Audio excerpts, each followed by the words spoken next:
We play hardball here on Sky News, as you probably know. Most of us hosting these shows have very strong views. We tend to call a spade a front-end loader. But in the past 24 hours, I've witnessed two cases where journalists have overstepped the mark. Hello, I'm Paul Barry. Welcome to Media Watch. And that was Sky's Chris Smith preparing to unload on one of Australia's top TV journalists. So, who did he have in his sights? Step forward Lee Sales, who grilled the PM last week on ABC 7:30. And what was her crime? After playing a 35-second mashup of her questions, Smith's verdict was she lacked respect for the Prime Minister. The polls don't say he deserves a thumping. The polls don't say he deserves an interrogation for what he's done. He's extended job seeker and job keeper when there was suspicion he would not. And he just happens to be the Prime Minister of the country. Does that not compel interrogators to be somewhat respectful? It used to. Respect for the Prime Minister is something Smith knows all about. For it was Smith who organised the famous Canberra carbon tax rally against Julia Gillard 9 years ago, which was adorned with signs like Julia, Bob Brown's bitch and ditch the witch. And as a 2GB shock jock, he also showed scant respect when airing calls like this. I have a new name for Julia. Yep. Yes. I'm sick and tired of hearing Julia, so how about I can fool you, Julia? I can fool you, Julia. Yeah, not a bad idea. Do you like that? She's a menopausal monster, and she needs to resign. OK. Good on you, Benita. And while Smith did not condone violence against Gillard, he was happy to read out emails from listeners who did. If this is the fact, Australia will soon see the first political assassination. That kind of talk we need to stop. However, I raise it because it is a reflection of how people are thinking. And what about Kevin Rudd? How much respect did Smith show for him? He's a complete idiot. He makes it like a comedy show.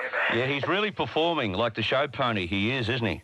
So, next time Chris Smith lectures journalists about lacking respect and overstepping the decency mark, he would do well to look in the mirror. The Smith's criticism of Sales was nothing compared to what the 7:30 host faced online, some of which she revealed on Twitter. Lee Sales is a lefty piece of shit. Remember how she behaved like a cavorting whore when she interviewed that dumb Malcolm Turnbull? She is in desperate need of a vibrator. Sales is regularly targeted by misogynistic trolls. When she tweeted 2 years ago that Malcolm Turnbull would be her guest, one responded, "Get your knee guards out." And if that's too cryptic for you, this should clear it up. Sales virtually goes down on her knees to give any lib an on-camera blowjob. But as every female journalist knows, Sales is not alone in suffering foul abuse. Last Sunday, News Corp political editor Annika Smethurst appeared on Insiders and was hit with tweets like this. Who gives a fuck what this cow thinks? And back in 2018, another twit told her, I could call you a or a slut, or any number of other abusive terms which would only barely describe what a hopeless, despicable person you are. And mostly it is personal and sexual. When it was revealed Sunrise would be sued for an ill-judged interview on The Stolen Generation, Instagram trolls sent host Samantha Armitage vile messages like these. Racist piece of shit, dirty, white, fat slut. Go lose some weight, you tubby dog. You fat slob. You're actually disgusting. You deserve to die, Samantha. And I hope you do end up killing yourself before your foul, disgusting, uneducated mouth gets shut permanently forever. So, what can be done about it? Nine's sports presenter Erin Molan told 2GB ignoring trolls does not work. Some of the stuff that I received was absolutely vile, nasty, threatening, horrendous, and every single piece of advice that I would get, ignore it. Don't give them a platform. Ignore it. Well, I'll tell you what, that doesn't work. It does not work. So, what did Molan do? After receiving a series of Facebook messages wishing death on her and her unborn child, she reported it to police. And eventually a man was charged and convicted. And the case was splashed on the front of the Sunday Telegraph.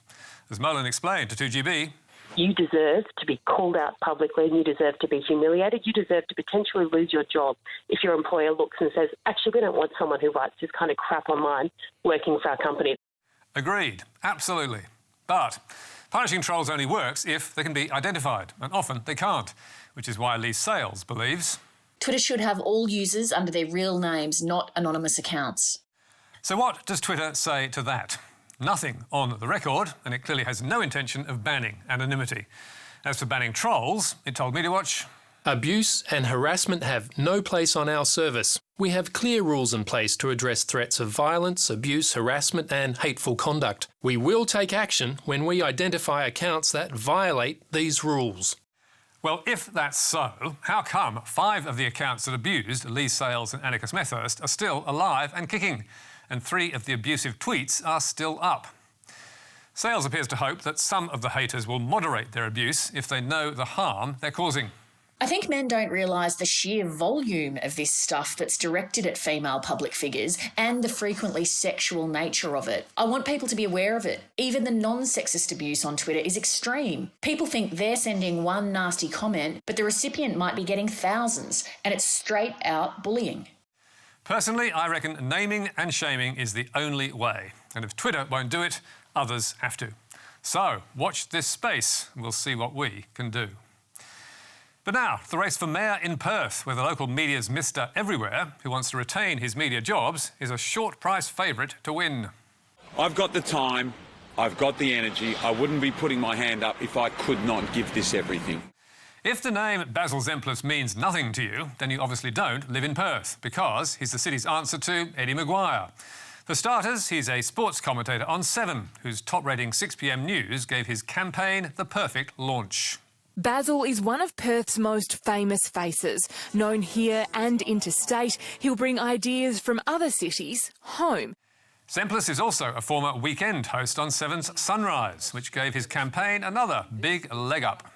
Perth's much-loved television and radio personality is this morning confirming, wow, look at these graphics. He looks good in robes. Yeah, he looks good in anything. He's also running for office.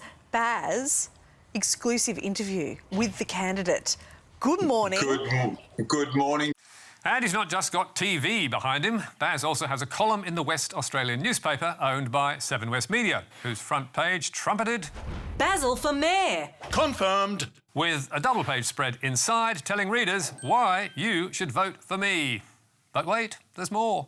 Because Basil also has a daily 4-hour shift in the breakfast slot at 6PR, owned by 9, and he's using that to campaign too. And if it's a bad thing for the Lord Mayor of the City of Perth to be accessible, available and on air, well, I've misread the situation. Amazing, eh? And as Sunrise host Matt Doran pointed out, it almost guarantees he'll win. Imagine being one of your the other candidates, Baz, and you think, I might run for Lord Mayor, and then you realise you're up against TV personality Basil Zempilas. You just give it away, wouldn't you? Indeed you might. Zempilas is not the only media player who wants to be mayor. Mark Gibson, a former reporter with 7's Today Tonight, is also a runner. But he does not have his former boss's support, scoring only a small column on page 16 of the West Australian when his campaign was launched.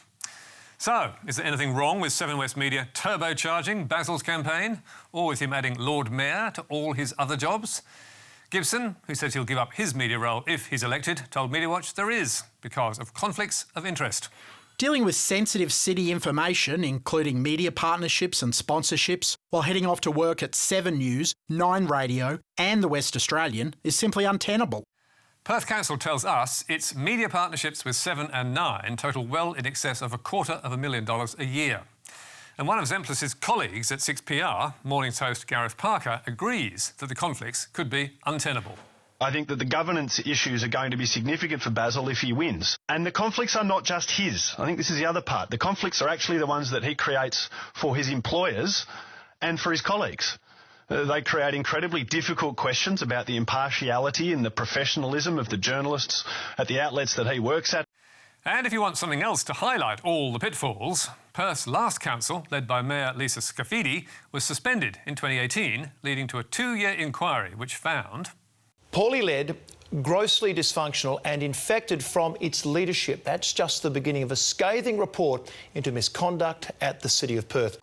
And one of the key allegations was, wait for it, giving in to conflicts of interest.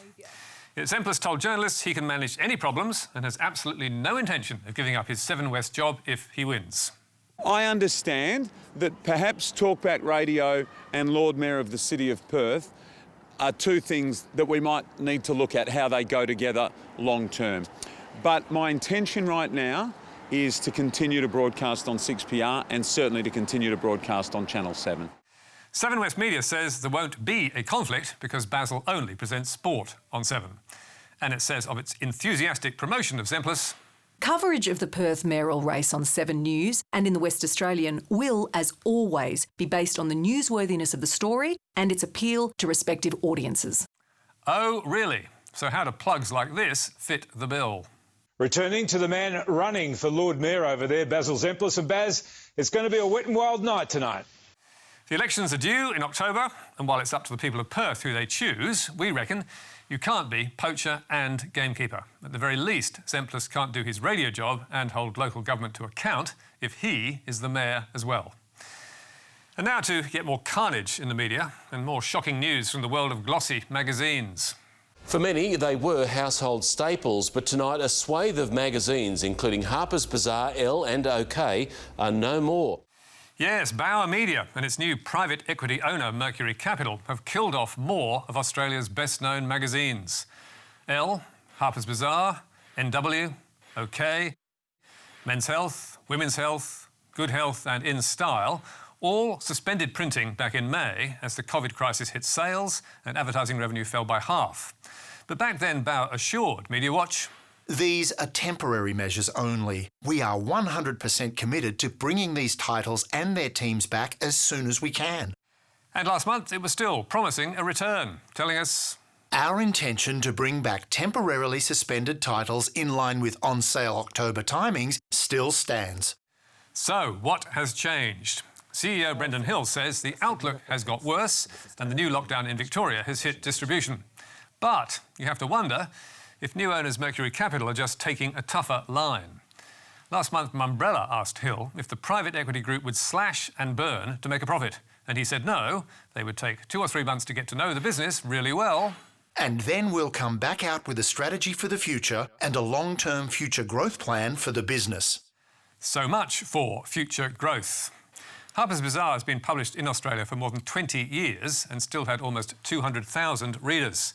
NW, OK, Men's Health and Women's Health were also long-established titles with an even bigger audience. And understandably, staff are distressed, with one telling Media Watch, we're all just gutted. Everyone who works on these magazines has put their hearts and souls into them, producing quality content with no budgets. It's heartbreaking to see the end of such amazing brands. The closures mean another 40 jobs will go, on top of the 200 lost so far. And while Bauer says it will endeavour to find them other work in the business, staff say they're being offered jobs with less money. With one senior editor telling Media Watch, some staff are being invited to apply for more junior roles, but it's insulting to those who have many years of magazine experience. It breaks my heart. Bauer will still print more than 30 other magazines, including Australian Women's Weekly, Marie Claire and New Idea. But we're told the company is going to continue reviewing the business, both in the short and long term. So there may be more cuts to come. The upshot, in just a few months, Australia's once thriving magazine industry has been laid to waste. And finally, to news from the heavens that will change your life. Zodiac signs have been around for thousands of years, but there's a new star emerging. Long consulted for everything from relationships to good fortune, the discovery means all our star signs could change. Yes, if you thought there were only 12 zodiac signs, think again. Or so Nine's been telling us from morning to night.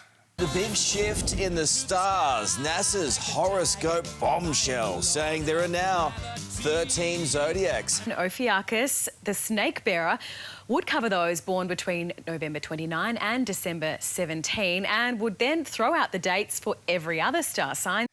Yes, you may not be a Libra after all. And over on 10, they were reeling from the shockwaves.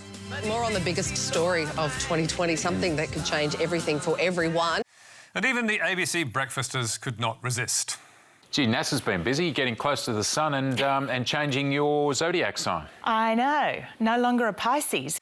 Yes, the news from NASA had everyone in a tiz. And naturally, Britain's favourite red top had every angle covered. Horoscope fan with Leo tattoo on her leg, devastated after NASA's discovery of 13th star sign makes her a Cancer. So, how did NASA explain this world-shaking revelation? Simply with this tweet. No, we did not change the zodiac. Which linked to a Tumblr post stating bluntly, "Here at NASA, we study astronomy, not astrology. We didn't change any zodiac signs. We just did the math." Indeed, the new zodiac Ophiuchus wasn't discovered this week or even this year, but by the Babylonians about 3,000 years ago. They mapped 13 constellations, but chose not to include one of them to match their 12-month calendar. Oh, and when was that NASA article written? That was 2016, the last time NASA had to refute stupid stories about a supposedly new astrological sign. That's all from us tonight. There's more on our website, including statements from Lee Sales and Twitter, and from 7 and 9 on Basil Zempilas. And don't forget Media Bites every Thursday on your favourite social media platform. But for now, until next week, goodbye.